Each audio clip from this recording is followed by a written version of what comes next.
好啦，又一個星期咧，同大家咧用一啲技術指標去睇睇呢個市嘅時間啦。今次咧會比較特別少少啦，唔係話淨係揀某一個市場，譬如話美股定係港股咁樣，就係揀幾個咧可能最近大家都會比較關心嘅一啲市場或者投資產品啊咁樣。咁啊時候先由咧就係比特幣開始先啦，因為最近咧都忽然之間跌咗唔少噶嚇。咁啊，講到呢度咧，如果新嚟嘅朋友咧，簡單介紹下先啦。咁我呢個頻道用嘅技術指標，同大家一齊睇圖表咧，就並唔係坊間常見嗰啲。呢啲咧，大部分都係我自製嘅一啲技術指標，一路去講，一路示範點樣用。有興趣嘅話咧，可以上去我嘅 Patreon 專頁嗰度咧，成為付費會員，咁就可以咧用到呢啲指標，直接放喺你中意嘅投資產品嘅圖表，用 TradingView 就可以做到㗎嚇。咁啊，先講咧就係比特幣啦，最近好多人都關心，因為咧忽然之間插翻落去啦嚇，即係跌穿過呢個10萬蚊美元。咁最近咧而家見到咧，我做呢一集嘅時候咧，即係僅僅喺10萬蚊樓上嘅啫。咁同高峰嘅時候咧12萬咧嚇有少少距離啊。咁啊睇下，當然就係而家發生咗什麼事，同埋未來嘅前景係點樣啦。咁先睇咧就係呢日線圖啦嚇，咁你又見到咧有啲波點線嘅打橫呢啲，譬如呢個紅色啦、黃色啦、藍色、灰色係乜嘢意思咧？就係咧強弱分界線嚟㗎。咁顧名思義咧，喺線上面就係強啦，喺線下面就係弱啦咁樣。咁通常咧我會用嘅時候會點樣睇咧？就係睇佢嘅形態啦嚇。首先你會發覺咧呢個指標啊，呢個我自製嘅技術指標，雖然咧唔係針對比特幣嚟做，但係你發覺咧用喺比特幣上面係非常之有參考價值嘅，因為咧好似磁石咁樣㗎，你見到咧往往咧就係吸住落去嘅。你見到呢啲地方係啦嚇，黐住喺度啦，喺呢個位咧就係冇乜大變化之後，忽然之間爆上去啦。喺呢位冇乜大變化，連續幾日咧又再爆上去啦，有時跌翻落嚟啦，好多時就黐住咗佢嘅，可以變咗一個咧有磁力嘅阻力或者係支持位咁樣㗎。好多時往往就係呢啲地方有反應嘅，你發覺咧即係非常之準確㗎嚇。咁所以咧，淨係用呢個指標嚟玩比特幣，已經揾好多嘢啦。咁更何況咧，我哋會睇一個叫形態嘅。咩叫形態啦？嗱，咁啊，好簡單講下啦嚇。呢啲咧就係啲利好形態啦。我形容為咧樓梯級咁樣嘅嚇。你見到呢個好似一級樓梯咁樣，呢幾個紅色波點，跟住呢個咧又一級樓梯，又一級樓梯，又一級樓梯。你發覺咧每一級咧都比上一級高嘅，係咪啊？呢度咧即係話咧個樓梯係向上咁，向上樓梯梗係好嘢啦。最重要就係咧嗰個產品啊，Bitcoin 啊，如是股票啊，如是指數啊，如是啦。佢喺上面咧係企得穩嘅嚇，冇乜點插穿，偶然插穿都好快上翻嚟嘅。你見到係企穩咗呢級樓梯，再上呢級樓梯，再企穩呢級樓梯，再上去一路一級一級咁上。咁呢個就係利好形態啦，大家都諗到啦，上天梯喎係嘛，即係向上嘅樓梯梗係好啦咁。見到呢種形態咧，我自己啦嚇會好放心咧，就係去考慮去到叫做參與啊，去到買啊，因為咧佢係一個好典型嘅利好嘅形態啊。以我呢個自製強分界線嚟睇到咧，就係一個靚嘅情況㗎。咁有時跌翻轉咧就係向下樓梯㗎，咁當然唔靚啦。向下樓梯除咗就係嗰條線本身嗰條波點線咧係向下之外咧，仲要咧就係咧嗰個嘅價格咧係變成咧係升唔穿好似阻力㗎啦。見呢啲就係阻力啦，係嘛？咁所以咧就係一個唔靚仔嘅狀態啦嚇。咁一級低過一級，而且咧就係升唔穿。咁啊一級高過一級咧，而且又係企得穩咧，咁呢就係好啊，呢就係睇淡啦咁樣。咁啊所以好簡單嘅啫，你睇佢形態咧就知道嗰刻咧其實究竟係向上樓梯定向下樓梯。有時就係平台啊冇乜反應嘅，即係你行樓梯攰一陣都唞下噶嘛。咁呢個就係一個平台冇反應嘅嚇，黐住佢唔喐嘅嚇。咁再加上咧就係呢啲線往往就係磁石嚟㗎，通常行得多至10日，少至咧幾日咧就會爆邊，一係爆跌，一係爆升嘅，見到經常都係咁樣㗎。咁所以咧玩比特幣咧可以考慮下用我呢個強弱分界線啦。咁啊講翻最近啦，你見到咧做咗個向下梯級嘅嚇，一級、兩級、三級，而且咧係一路咧升唔翻穿嘅。好啦，跟住之後咧輕微上翻嚟，但係咧俾呢條咧就係黃色嘅強弱分界線阻住啦。咁啊紅黃藍綠咧sorry，紅黃藍灰咧就係由短期到長期嘅。紅色呢個咧就係每個星期嘅，咁啊黃色就係中期少少啦咁樣。你見到咧俾條黃色嘅強弱分界線頂住咗啊，咁啊似乎咧就未能夠頂啦翻穿呢個中期嘅阻力啦。然之後一路向下，而家咧一路都係向下嘅啦，見梯級咧又變咗向下啦，一級低過一級，而且咧個股價咧都偏離條線幾多，咁所以咧似乎咧而家唔係太好景，甚至咧暫時見到咧連呢條再長線少少藍色嘅一個強弱分界線咧都頂住佢喎嚇，咁啊要睇下個星期啦，好關鍵啦。下個星期究竟新一個星期嘅紅色嗰個波點線嗰個強分界線喺邊個位置咧？而嗰個價格有冇機會咧升一穿咧？嗱，如果假設啊，下一個星期嘅呢一個用我呢條方程式去運算出嚟嘅嗰個強分界線嚇，每週一條啦嚇，呢個紅色呢個係喺呢度嘅，再低啲嘅。而個比特幣價格咧升唔穿佢嘅，咁似乎咧就係做多咗一級咧呢個向下梯級，咁好明顯咧就係暫時係一個咧睇淡嘅狀態。咁你見到係非常之容易去睇嘅一個指標啦嚇，絕對幫助大家。亦都唔係淨係喺 Bitcoin 嘅，其他嘅投資產品咧都一樣適用嘅。咁呢個就係咧短期走勢入邊咧，我會觀望啦個波點線，但係暫時咁睇咧唔係太靚仔嘅嚇，比特幣啦。咁另外睇埋呢個紅綠燈，呢個紅綠燈咧就未必直接自己作為一個本身作為一個可以做交易嘅一個信號，但係我會參考咩咧？綠燈當然係好啦，紅燈嘅唔好啦。咁越長碌棍咧就表示佢越係向好或者越係向唔好啦。最近咧見到咧係紅多過綠嘅，咁梗係唔好啦。有時咧係綠多過紅嘅，咁嗰段階段咧，譬如呢段階段啦綠多過紅嘅，偶然出一兩日嘅紅色，跟住之後咧，亦就轉翻轉頭，而且咧紅色係短嘅，但係綠色係長嘅。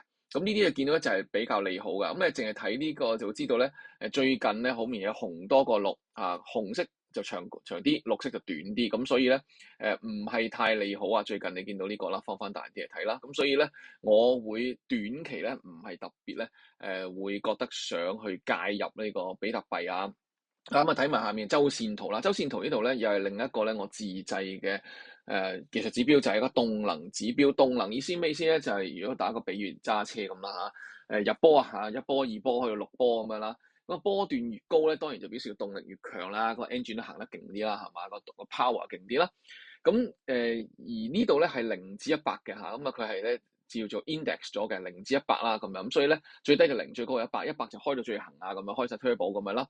咁淨係睇呢個紅色線咧，就係嗰個動能指標，已經係一個啟示話俾我聽咧，究竟佢嘅動能有幾強，係唔係着晒火咁樣啦嚇？但係咁樣唔夠㗎嚇，咁我自製呢個技術指標嘅時候咧，我就加咗一條咧移動平均線，就係黃色呢條。係紅色線，即係動能嘅平陽平均線啦。由此咧就可以睇到咧至少兩種形態。第一種咧就係咧紅黃兩條線都係向上嘅，咁即係話咧係向好嘅，而且最重要就係咧唔係淨係兩條線向上喎。紅色線即係動能本身咧係高過佢嘅移動平均線咧，即係高過黃色嘅。呢個就係一個好嘅階段啦。今年3月尾啦，一路去到咧大約係5月尾左右啦。呢兩月咧係跑咗一段好靚嘅向上嘅姿態啦。而且同期你見到咧，確實真係咧，呢個周線圖嚟㗎，見到咧同期個比特幣嘅價錢升咗嘅，由咧佢升穿突破嘅時候咧，大約就係7萬幾啦，咁去到咧呢個開始跌翻落嚟啦嚇，紅色線跌翻穿黃色線咧，大約就係10.5萬左右，哇！你諗一諗下喎，呢度咧係講緊7萬，我當7萬5啦嚇，低啲啦嚇，或者8萬啦，我當8萬，你遲啲先入啦，8萬去到10萬就算啦嚇，我當你咁都賺2萬啦，係嘛？即係每一粒比特幣都賺2萬啦，咁幾好啦，係嘛？而且唔止單一嘅案例嘅，嗱呢度又係啦，你見到咧又係向上嘅形態好靚啦嚇，紅色高過黃色兩條都斜向上啦，嗱呢度又係啦，你見到咧嚇。由可能係2萬幾一路上到去咧，大約就係咧4萬左右，哇！咁都成1倍噶咯喎，係嘛？又係幾唔錯啦，係嘛？你見到大部分時間都係咧係有個向上嘅嚇，咁調翻轉啦，另外一種形態就係向下嘅，兩條線都向下，而且咧係黃色線高過紅色線，條紅色即係動能咧係潛咗喺黃色線下面嘅嚇，兩條都向下嘅。你見到咧，通常呢段時間咧就係唔靚嘅嚇，呢個好清晰啦。你見到又係咁樣啦嚇。又係咧向下嘅，呢個咧又係一個可以參考嘅形態啦嚇。咁你見到咧，淨係揾呢兩種形態已經得㗎啦。即係你唔需要咧幾時都買㗎嘛，你唔可以手痕咁樣啦，係嘛？即係今日又買，聽日又賣咁樣㗎嘛。咁見到個形態出現咗咧，先至去到考慮咯，係嘛？有時咧就唔係嘅，有時高時低，而一條線咧兩條線咧個斜度都唔係好勁嘅時候咧，就係屬於呢啲叫做咧。磨緊啊，所以見到呢段時間咪呢個例子就磨緊啦，都係6萬幾左右啊，咁5萬幾6萬幾左右係上落，你當然有一賺啦，有可能啊，但係唔多咯，因為佢嗰個即係喺度磨緊嚇，呢個又係啦，一個磨嘅階段，磨緊階段咧我都唔會參與，咁正係想答佢哋嚟講咧，而家最近呢幾個星期咧就係出現咗一個咧磨下嘅狀態㗎嚇，咁而最近啱呢個星期更加跌穿咗添啦嚇，紅色線啦，但係之前試過高過又低過，但係咧嗰條黃色線咧尤其是啦。個斜度唔係好高嘅，咁呢個階段咧，就見到就係喺呢個喺呢度環，但係呢個時候啦，你見到挫得好勁嘅，冇一個好大嘅明顯方向。你當然你喺呢度咧可以話有上升啦，但係咧好快就跌翻落嚟啦。即係你一稍一不慎咧就會中伏噶啦。呢個咧就係咧呢啲叫磨緊嘅狀態，唔係我最理想會參與嘅狀態。最近甚至跌穿咗，更加唔使講添啦。紅色線跌穿黃色線，所以你問我嘅話咧，我覺得咧短期同埋中期嚟講咧，比特幣我都會先觀察下先嘅嚇。當然長期啊，大家都明啦嚇，比特幣嘅性質就係長期咧。如果冇一啲政策啊嗰啲各樣嘢干預嘅話咧，原則上咧佢只會升唔會跌啦。長期啊，以一個長嘅時間線嚟睇，因為佢供應有限啦嚇，掘晒就冇啦嚇，咁係自然咧會係令到佢咧係有一種罕有嘅物品產品嘅一個形勢，正常係應該有向上嘅。但係咧短期同中期咧，我會見到而家就係咧唔係最理想狀態。呢個就係咧我對比特幣嘅睇法啦。當然。大家可以有唔同意見啦。另外就係呢個唔係投資建議啊，我只係講我自己點睇啫嚇。但係如果我咧就唔會呢個時候咧介入去，唔會呢個時候咧就係特別咧係想去到增持呢個比特幣啦。咁我要利申先啦，我係有持有少量比特幣嘅。咁呢個咧係要講翻先啦。但係咧就唔係呢個冇影響我而家嘅睇法啦。我就係覺得而家未係我介入嘅好時機啦，咁樣啊。咁啊，除咗比特幣之外咧，仲可以睇其他嘢㗎。咁我哋又睇下咧呢個恒指啦，我又睇下恒指係點樣啦嚇。都關心嘅，大家都嚇，即係好明顯啦。我呢度嘅會員啊，咁樣都係比較多咧，會可能去考慮玩港股啦。你見到港股一樣可以睇到呢一種咁樣嘅形態㗎。好簡單啲講，梯級啦嚇。呢個係1月中嘅時候啦，個梯級行得好靚㗎，行到去3月中咁樣啦，一卡級紅色嘅向上。咁同埋咧個指數基本上都喺上面嘅，偶然一兩日跌咗嚟就上返去嘅，好靚啦呢個階段啦。跟住另一個階段咧就係4月中嘅時候，又係行一個向上梯級，好靚啦嚇咁樣。好啦，咁啊最近咧見到咧個梯級咧係有向上，但係咧個指數咧就喺上面穿嚟插去啦。而家似乎咧緊緊守住，好似磁石咁吸住咗，好似咧變成咗咧係一個你會覺得好關注一樣嘢，就係唔係一個承托咧，係阻力定係支持咧？第一樣嘢會睇就係下個星期咧呢個每週嘅紅色波點係喺上面定喺下面。如果喺上面嘅話，即係佢繼續做一條向上樓梯。第二就係啦，嗰個指數係唔係托得喺上面，好似最後收呢個禮拜收咁樣托得住，定還是咧跌穿咗條線？咁就去容易睇到究竟佢而家係向上樓梯行完未啦？會唔會轉向下樓梯，定開始咧就係喺度橫行喺度磨咁樣咧嚇？咁呢個就係要值得留意啊！所以咧短期嚟講咧，我會見到咧就係佢個樓梯級唔算係非常靚仔，雖然佢有向上，但係好輕微向上嘅啫。而且咧佢亦都唔係有好靚嘅形態，同呢啲唔同。呢啲咧就基本上長期企喺條樓梯級上面，所以我會覺得咧唔算好強啊個市況。咁至於紅綠燈咧，都係咧有啲紅有啲綠啦，咁啊唔算係話清一色咧一段時間好綠啊嗰啲啦，即係呢啲咁樣啦，好綠嗰啲咧就係好好嘅介入時機啦。如果你想揾最高把握嗰啲嘅，見到綠燈多，你見到條泥梯級好靚嗰啲嘅，我會咧係重注少少落去，但係其他時間可以考慮唔係一定要玩嘅話，咪唔玩咯，或者係小注怡情咁樣啦嚇。呢個就係我對港股而家嘅睇法啦，恒指。咁睇埋動能指標咧，你會見到咧，佢唔算好靚仔啊！嗱，你同呢啲比較，呢啲係好完整、好靚嘅紅色線喺黃色線以上兩條都向上嘅。呢啲係啊，咁你見到呢啲全部都係正啦，係嘛？呢啲階段全部都係升得好啦，一隻好靚嘅升幅啦，呢啲都係靚嘅升幅啦。呢啲係唔好嘅你有跌幅啦，呢啲又係啦嚇，完全好清楚嘅。咁啊見到咧，最近咧好挫㗎，哇升升跌跌咁樣啦，咁啊橫行一段時間啦。雖然佢都有升嘅，但係個動能咧其實唔係好有力，跟住咧就真係跌落去啦。其實呢段冇力嘅時候，但係個市仲乾升呢幾個禮拜咧，某程度上係話俾大家聽咧，其實佢係動能減弱，但係咧或者唔強啦，但係咧個市仲升嘅，其實已經要有少少憂慮啦。咁果然啦，就即係插落去啦，動能指標而個市亦都係插翻落去啊。咁最近咧又上翻嚟嘅。緊緊咧守得住喺平均線以上，但係咧唔算個斜度好高，咁所以我都會繼續觀察下先啦。我唔會主動去增持港股，咁但係呢個咧要係用咁嘅角度去睇咯，我自己會覺得啊。咁跟住咧好多人都關心咧，就係美股尤其是科技股，咁我試用 QQQ 啦，QQQ 咧就即係納斯達克指數嘅一個ETF 啦，可能好多人都會買呢個嘅 ETF 啦，咁我用呢個做一個例子去睇啦。咁你會見到咧，又係啦，好靚嘅梯級啦，有啲唔使多講啦嚇。而且係長期嘅梯級啊，長時期一路行緊嘅梯級啦。當然有跌嘅時候㗎，有向下梯級咁唔走咯，係嘛？呢啲出咗警號啦，仲唔走個梯級跌咗落去，仲埋佢變咗阻力咯。你呢度唔走，呢度都要走啦。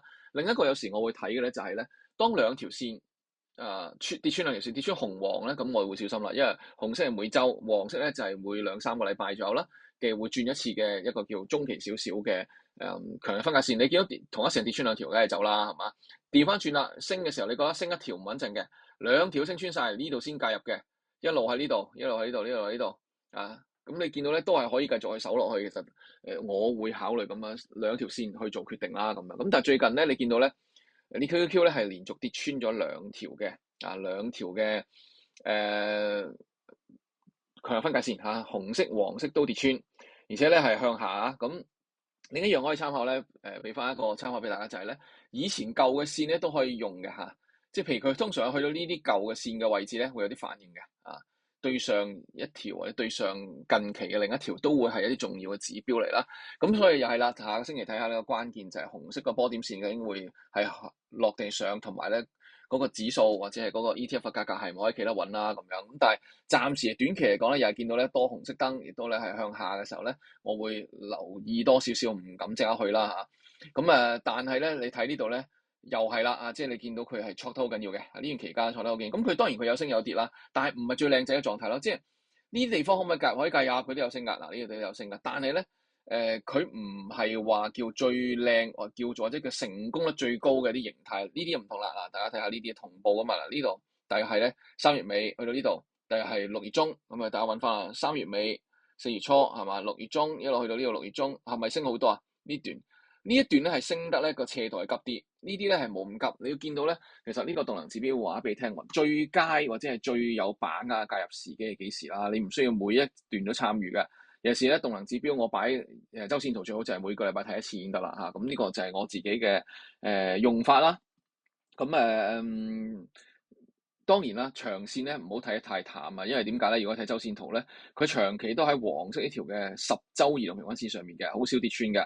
即係話咧，其實咧佢係唔錯嘅，甚至30週線更加唔使講啦嚇。之前咧對上一次跌穿咧係2023年，跟住咧就係今年跌穿過嚇。中間有一次啦，一個星期咁啱少少啦嚇。上年8月嘅時候咧，你見到咧佢係喺30週線托得好好嘅，呢條比較長期嘅移動平均線咧係托得好穩陣，所以咧長期我唔會睇淡美股。